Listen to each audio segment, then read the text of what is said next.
Hello दोस्तों, स्वागत है आपका मेरे YouTube चैनल पर। तो दोस्तों, आज की कहानी है जब सत्यभामा को हुआ रूप का घमंड। तो दोस्तों, कहानी को शुरू करने से पहले आप हमारे चैनल को सब्सक्राइब जरूर करें। श्री कृष्ण भगवान द्वारिका में रानी सत्यभामा के साथ सिंहासन पर विराजमान थे। निकट ही गरुड़ और सुदर्शन चक्र भी बैठे हुए थे। तीनों के चेहरे पर दिव्य तेज छलक रहा था। बातों ही बातों में रानी सत्यभामा ने श्री कृष्ण से पूछा कि हे प्रभु, आपने त्रेता युग में राम के रूप में अवतार लिया था। सीता आपकी पत्नी थी, क्या वो मुझसे भी ज़्यादा सुंदर थी? द्वारिकाधीश समझ गए कि सत्यभामा को अपने रूप का घमंड हो गया है। तभी गरुड़ ने कहा कि प्रभु, क्या दुनिया में मुझसे भी ज़्यादा तेज गति से कोई उड़ सकता है? इधर सुदर्शन चक्र से भी रहा नहीं गया और वे भी कह उठे कि भगवान, मैंने भी बड़े बड़े युद्धों में आपको विजयश्री दिलवाई है। क्या संसार में मुझसे भी शक्तिशाली कोई है? भगवान मन ही मन मुस्कुरा रहे थे। वे जान रहे थे कि उनके इन तीनों भक्तों को अहंकार हो गया है और इनका अहंकार नष्ट करने का समय आ गया है।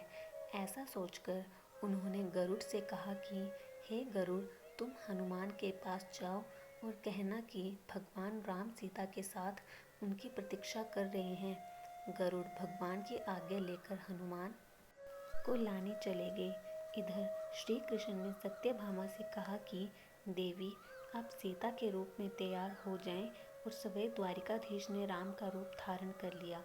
मधुसूदन ने सुदर्शन चक्र को आगे देते हुए कहा कि तुम महल के प्रवेश द्वार पर पहरा दो और ध्यान रहे कि मेरी आज्ञा के बिना महल में कोई प्रवेश ना करे। प्रभु की आज्ञा पाकर चक्कर महल के प्रवेश द्वार पर तैनात हो गए। गरुड़ ने हनुमान के पास जाकर कहा कि हे वानर श्रेष्ठ, भगवान राम माता सीता के साथ द्वारिका में आपसे मिलने के लिए प्रतीक्षा कर रहे हैं। आप मेरे साथ चलें, मैं आपको अपनी पीठ पर बैठाकर शीघ्र ही वहां ले जाऊंगा। हनुमान ने विनयपूर्वक गरुड़ से कहा, आप चलिए, मैं आता हूँ। गरुड़ ने सोचा, पता नहीं ये बूढ़ा वानर कब पहुँचेगा। खैर, मैं भगवान के पास चलता हूँ। ये सोचकर गरुड़ शीघ्रता से द्वारिका की ओर उड़े। पर यह क्या, महल में पहुंचकर गरुड़ देखते हैं कि हनुमान तो उनसे पहले ही महल में प्रभु के सामने बैठे हैं। गरुड़ का सिर लज्जा से झुक गया। तभी श्री राम ने हनुमान से कहा कि पवन पुत्र, तुम बिना आज्ञा के महल में कैसे प्रवेश कर गए? क्या तुम्हें किसी ने प्रवेश द्वार पर किसी ने रोका नहीं? हनुमान ने हाथ जोड़ते हुए सिर झुकाकर अपने मुंह से सुदर्शन चक्र को निकालकर प्रभु के सामने रख दिया।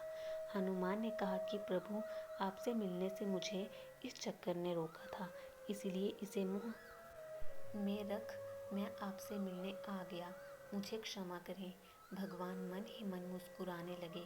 हनुमान ने हाथ जोड़ते हुए श्री राम से प्रश्न किया, हे प्रभु, आज आपने माता सीता के साथ पर किस दासी को इतना सम्मान दे दिया कि वह आपके साथ सिंहासन पर विराजमान है? अब रानी सत्यभामा का अहंकार भंग होने की बारी थी। उन्हें सुंदरता का अहंकार था जो पल भर में चूर हो गया था। रानी सत्यभामा, सुदर्शन चक्र व गरुड़ जी तीनों का गर्भ चूर चूर हो गया। वे भगवान की लीला समझ रहे थे। तीनों की आंखों से आंसू बहने लगे और वे भगवान के चरणों में झुक गए। अद्भुत लीला है प्रभु की। अपने भक्तों के अहंकार को अपने भक्त द्वारा ही दूर किया। तो दोस्तों, ये थी आज की कहानी। उम्मीद है कि कहानी अच्छी लगी होगी।